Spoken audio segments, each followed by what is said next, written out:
France के avian में चल रही G7 समिट में आज बहुत ही अहम दिन है। करीब 16 महीने बाद भारत के प्रधानमंत्री नरेंद्र मोदी और अमेरिका के राष्ट्रपति डोनाल्ड ट्रंप की मुलाकात होगी। दोनों के बीच द्विपक्षीय बैठक होगी। सबकी नजरें इसी बैठक पर टिकी हुई है। माना जा रहा है कि इस बैठक में दोनों देशों के बीच ट्रेड डील पर चर्चा हो सकती है। इस पर ज्यादा डिटेल के लिए हमारे साथ जुड़े हैं लक्ष्मण रॉय। लक्ष्मण जी, सबसे पहले तो ये बताइए कि कितनी अहम है ये बैठक और इसमें किन बड़े मुद्दों पर चर्चा होने की उम्मीद है? देखिए, ये बैठक कई मायनों में काफी महत्वपूर्ण है। सबसे बड़ी बात, 16 महीने के अंतराल पे ये बैठक हो रही है, जब दोनों आमने सामने बैठ करके बातचीत करेंगे। और इस 16 महीने में अमेरिका और भारत के बीच में रिश्ते में कई बार कड़वाहट जैसे माहौल बनते हुए दिखे। कई बार ट्रंप के बेतुके बयान से असहज होता हुआ दिखा गया, लेकिन भारतीय कूटनीतिक ने काफी परिपक्वता का परिचय देते हुए काफी संयम रखा और अब जाके बैठक हो रही है। तो इस बैठक में सबसे तात्कालिक मुद्दा यह है कि ईरान वॉर के दौरान भारतीय नाविकों की जो हत्या हुई, 3 नाविकों की जो हत्या हुई, उसका मुद्दा यहां पे जोर शोर से प्रधानमंत्री उठा सकते हैं। इससे पहले विदेश मंत्री अपने स्तर पर उठा चुके हैं, राजनयिकों को सम्मन तक किया चुका है। अब ये सबसे बड़ा मौका है जहां पे कड़ा संदेश दिया जाए। दूसरी महत्वपूर्ण बात, इस नाविकों के मौत के अलावा लॉन्ग टर्म के हिसाब से सबकी निगाह इस बात पर टिकी कि भारत और अमेरिका के बीच में ट्रेड डील लगभग 99% हिस्सा पूरा हो चुका है। सिर्फ 1% हिस्सा है जो पूरा होना बाकी है। उसको कैसे पूरा किया जाए, क्योंकि इसी महीने वहां के यूएस के ट्रेड रिप्रेजेंटेटिव भी भारत आ रहे हैं, तो ट्रेड डील को अंतिम रूप देने के लिए, तो ये ट्रेड डील को फाइनल करने के लिहाज से इस बैठक में बातचीत उठेगी और माना जा रहा है कि इस लिहाज से बैठक काफी महत्वपूर्ण यहां पर हो सकती है ट्रेड डील के लिहाज से। तीसरा, एलएनजी और तेल का इंपोर्ट करने में अमेरिका किस हद तक आगे बढ़ेगा, रशिया से हम इंपोर्ट करते हैं, उसका रास्ता कैसे सामान्य रूप से सुचारू तरीके से खुला रहा है, ये सारी बातें निकल कर आएंगी। एक और चीज, H-1B वीजा को लेकर लगातार सख्ती के संकेत आ रहे हैं अमेरिका की तरफ से, उसको कैसे ढील दिया जाए। माना जा रहा है कि शायद ये भी मुद्दा प्रधानमंत्री मोदी इस बैठक में उठा सकते हैं। तो ये बैठक आर्थिक मोर्चे पे, कूटनीतिक मोर्चे पे और ताजा जो राजनीतिक मतभेद पैदा हुए हैं, जियोपॉलिटिकल मतभेद पैदा हुए हैं, उसको दूर करने के लिहाज से काफी महत्वपूर्ण मानी जा रही है। बिल्कुल लक्ष्मण जी, जैसे कि आपने कहा कि प्रधानमंत्री नरेंद्र मोदी ने ट्रंप की मौजूदगी में 3 भारतीय नाविकों की मौत का भी मुद्दा उठा सकते हैं। साथ ही G7 से दुनिया को संदेश भी उन्होंने दिया है। तो क्या कह रहे हैं पीएम मोदी, क्या संदेश दिया है उन्होंने? देखिए, मुझे लगता है कि प्रधानमंत्री मोदी बिल्कुल मन बनाकर गए हुए हैं कि बहुत यहाँ पे सधे हुए शब्दों में बहुत ही कड़े से अपनी बातों को रखना है, प्रभावशाली तरीके से अपनी बातों को रखना है। और इसकी शुरुआत वो G7 की बैठक में कर चुके हैं। G7 की बैठक के तीसरे सेशन में जब बातचीत हो रही थी, जब वहाँ पे प्रधानमंत्री मोदी के ठीक बगल में अमेरिकी राष्ट्रपति ट्रंप बैठे थे और चूंकि अगले ही दिन द्विपक्षीय बातचीत होनी थी, इसके बावजूद प्रधानमंत्री मोदी ने उस बैठक के दौरान, ट्रंप बगल में बैठे हैं वहां पे, तो उस बैठक में पूरी दुनिया के नेताओं के सामने उन्होंने 3 भारतीय नाविकों की हत्या का मुद्दा उठाया, ईरान वॉर में जो तहस नहस तबाही हुई है उसका मुद्दा उठाया और उन्होंने जोर देकर कहा कि यहाँ पे सबसे ज्यादा दिक्कत जो अभी पूरी दुनिया में मची हुई है वो है ट्रस्ट डेफिसिट काफी ज्यादा है, भरोसे की कमी काफी ज्यादा है। तो भरोसा बरकरार रखना सबसे ज्यादा जरूरी है। जाहिर तौर पर सीधा इशारा था अमेरिकी राष्ट्रपति ट्रंप की तरफ कि जिस तरीके से खाड़ी के देशों में, पश्चिम एशिया में संकट पैदा हुआ है, वैसे हरकत यहां पे ना की जाए। एक और चीज, ग्लोबल साउथ जिसका नेतृत्व बराबर भारत करता रहा, भारत इसकी आवाज उठाता रहा है, तो यहां पे भारत ये जोर देकर कहा कि यहां पे ग्लोबल साउथ को आप मदद मत करिए, आप साझेदार बनाइए। मदद वाले मानसिकता से बाहर निकलना पड़ेगा, साझेदार वाली मानसिकता में चलना पड़ेगा। एक और चीज उन्होंने जोर देकर कहा कि ये जियोग्राफिकल जो सीमाएं हैं, जो भौगोलिक सीमाएं हैं, उसमें किसी दुनिया के किसी देश, किसी क्षेत्र को बांध के मत रखिए। अब भौगोलिक सीमाएं टूट चुकी हैं, जो आर्थिक निर्भरता है, एक दूसरे पर निर्भरता है, हर मायने में एक दूसरे पर निर्भरता बढ़ती जा रही है। तो आपको उस लिहाज से साझेदारी के माहौल में काम को आगे बढ़ाना होगा। तो मुझे लगता है कि G7 के बैठक में प्रधानमंत्री का संदेश एक तरीके से जमीन तैयार कर दिया है कि भारत का रुख कैसा रहने वाला है और उस जमीन पर जो बुनियाद पर जो इमारत खड़ी होगी वो अमेरिकी राष्ट्रपति ट्रंप के साथ द्विपक्षीय बातचीत में दिख सकती है। जी बिल्कुल लक्ष्मण जी, आप बने रहिए हमारे साथ। डिफेंस शेयरों में आज जोरदार तेजी दिखी। दरअसल डिफेंस में मेक इन इंडिया में घरेलू कंपनियों ने कमाल कर दिया। रक्षा मंत्री राजनाथ सिंह ने एक्स पर पोस्ट करके बताया कि पिछले 1 साल में घरेलू डिफेंस उत्पादन करीब 16% बढ़ गया है। सरकार के पशु से घरेलू डिफेंस को कैसे मिली रफ्तार, जानने के लिए चलते हैं फिर एक बार लक्ष्मण रॉय के पास। लक्ष्मण जी, डिफेंस प्रोडक्शन के मोर्चे पर क्या खुशखबरी आई है आखिर?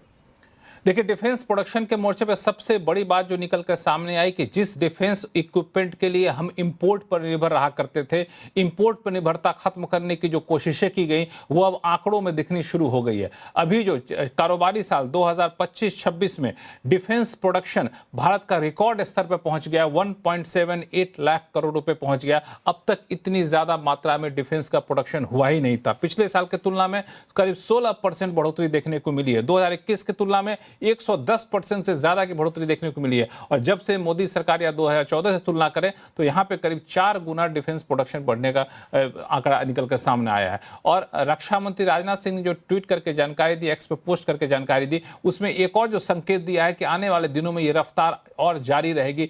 जाहिर तौर पर डिफेंस एक्विजिशन काउंसिल की बैठक हो, वहां पे आने वाले दिनों में कई सारे बड़े ऑर्डर को मंजूरी मिलने की संभावना जताई जा रही है। इससे संकेत निकाला जा रहा है, खासतौर से टेक्नोलॉजी आधारित जो डिफेंस इक्विपमेंट है उसको बढ़ावा दिया जाएगा। और इस पूरे सफर में सरकारी कंपनियां डिफेंस सेक्टर की और प्राइवेट कंपनियां दोनों की साझेदारी काफी महत्वपूर्ण होने जा रही है। जी बिल्कुल लक्ष्मण जी, आपका बहुत बहुत शुक्रिया इस पूरी जानकारी के लिए। अब एक नजर आज के बाजार के हाल पर। तेजी का चौका लगाते हुए बाजार में बुल्स का दबदबा कायम रहा। चौथे कारोबारी सत्र में सेंसेक्स निफ्टी मजबूती के साथ बंद हुए। मिड कैप और स्मॉल कैप शेयरों में भी अच्छी खरीदारी देखने को मिली है। तो बाजार में कैसे रहा है आज कारोबार, बता रही है रक्षा रावत। 2 वीकली एक्सपायरी के बीच का सैंडविच सेशन था, आज काफ़ी अच्छा रहा। क्रूड कूल ऑफ हुआ और जो रुपए है उसमें मजबूती देखने को मिली। और अगर बाजार की बात करें तो लगातार चौथे दिन तेज़ी के साथ मार्केट बंद हुआ है। अगर क्लोजिंग की बात करें तो यहाँ पर निफ्टी जो है वो करीब 100 अंकों की बढ़त के साथ बंद हुआ है और इंट्राडे में 24,100 के पार गया है 8 मई के बाद। अगर निफ्टी बैंक को देखें तो यहाँ पर भी आउट परफॉर्मेंस देखने को मिली। मिड कैप और स्मॉल कैप में भी काफ़ी अच्छी तेज़ी आज देखने को मिली, इन्होंने भी मार्केट को सपोर्ट किया।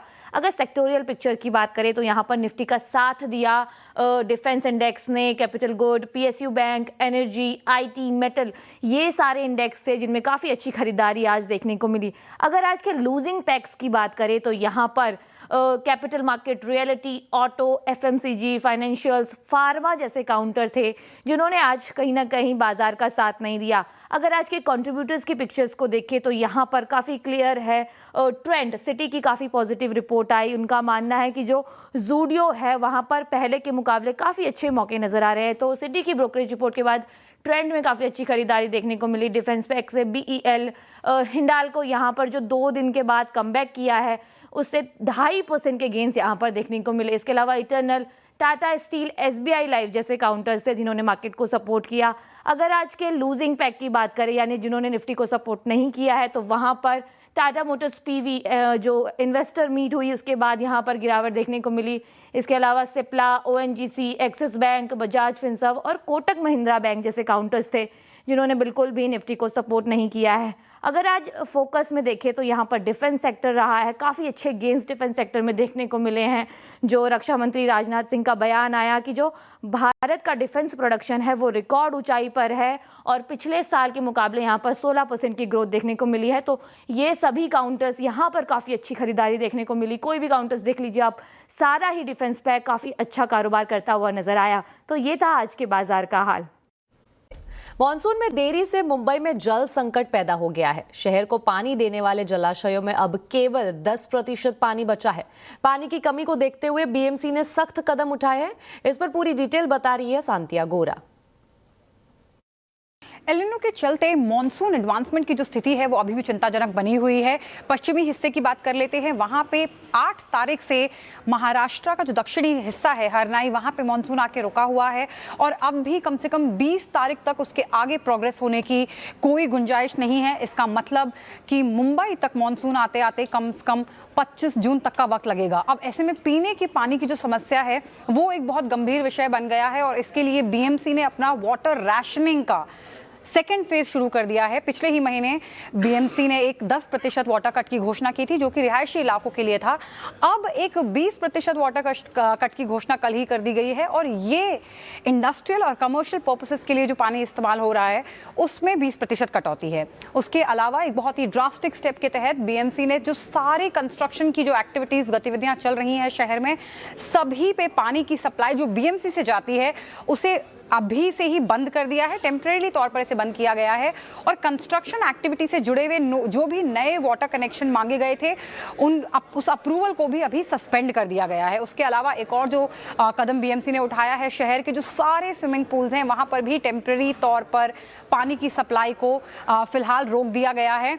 बीएमसी ने जो सारे अलग अलग संस्थान हैं उनसे इस बात की गुजारिश की है कि वो ज़्यादा से ज़्यादा टैंकर्स पे ध्यान दें, वहाँ से अपनी पानी की सप्लाई लें, चाहे बोरवेल हो चाहे ओपन वेल हो। ये वाले सोर्सेज जो हैं टैंकर से पानी जहाँ पे जो पहुँचाते हैं, इन पर ज़्यादा ध्यान दिया जाए। और लोगों से भी इस बात की गुजारिश की है कि कम से कम पानी को ज़्यादा से ज़्यादा सही तरीके से, उसको किफ़ायती तरीके से इस्तेमाल करें। वाटर लेवल की एक बार बात कर लेते हैं। आज सुबह 6 बजे तक मुंबई की जो 7 झीलें हैं जहाँ से मुंबई में पानी आता है, वहाँ पे पानी का लेवल महज 10% था। महाराष्ट्र के जो 3000 से ज़्यादा डैम है वहाँ पर ये स्थिति आज सुबह तक सिर्फ और सिर्फ 24% पर थी।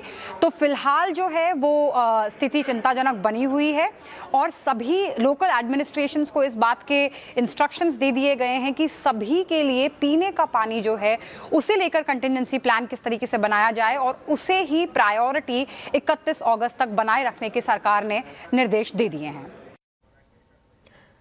श्री राम जन्मभूमि तीर्थ क्षेत्र ट्रस्ट के कंस्ट्रक्शन कमेटी के चेयरमैन नृपेंद्र मिश्रा का कहना है कि चढ़ावा चोरी के मामले में एसआईटी जांच पर भरोसा करना चाहिए। सीएनबीसी आवाज के economic policy editor Laxman Roy के साथ एक्सक्लूसिव बातचीत में उन्होंने कहा कि राम मंदिर का प्रबंधन ऐसा होना चाहिए कि श्रद्धालुओं के विश्वास को चोट ना पहुंचे।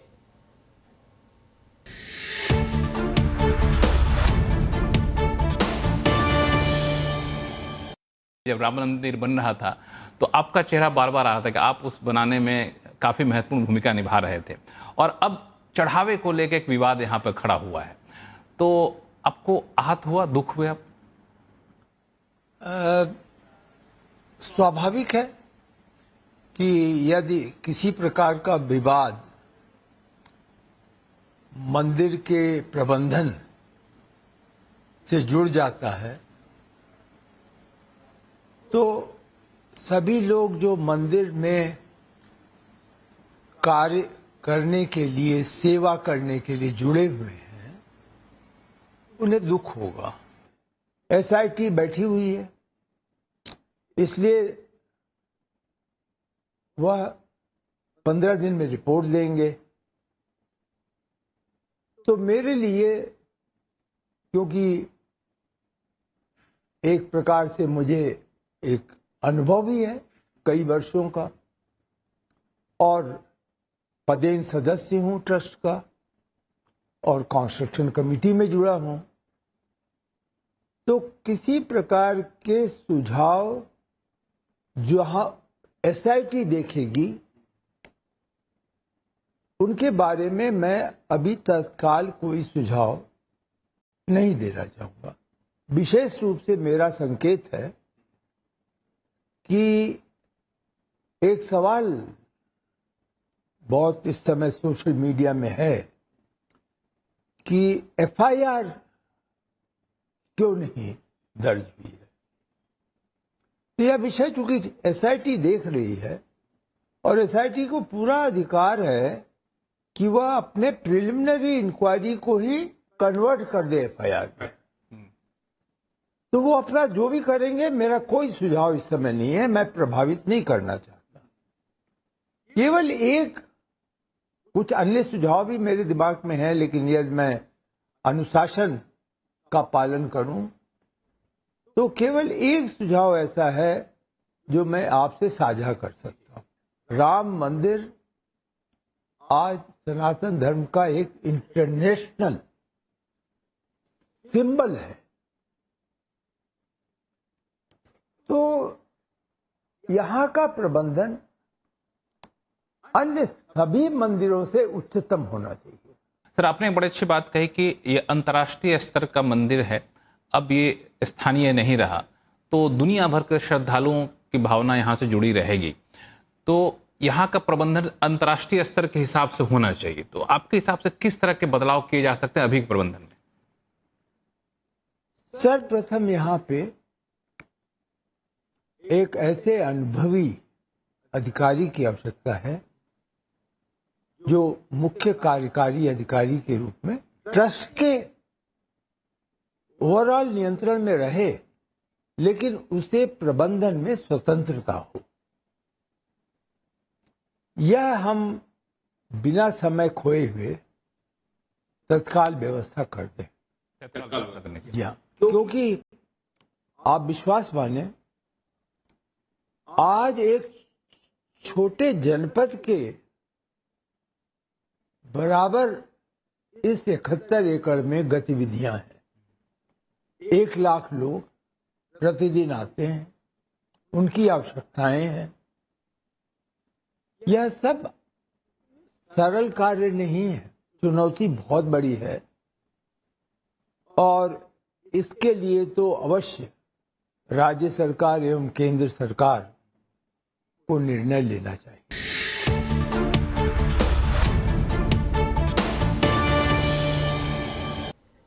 चलिए, इसी के साथ आवाज समाचार में अभी के लिए इतना ही। आप देखते रहे CNBC आवाज और अपडेटेड रहे खबरों पर हमारे सोशल मीडिया हैंडल्स के जरिए। नमस्कार।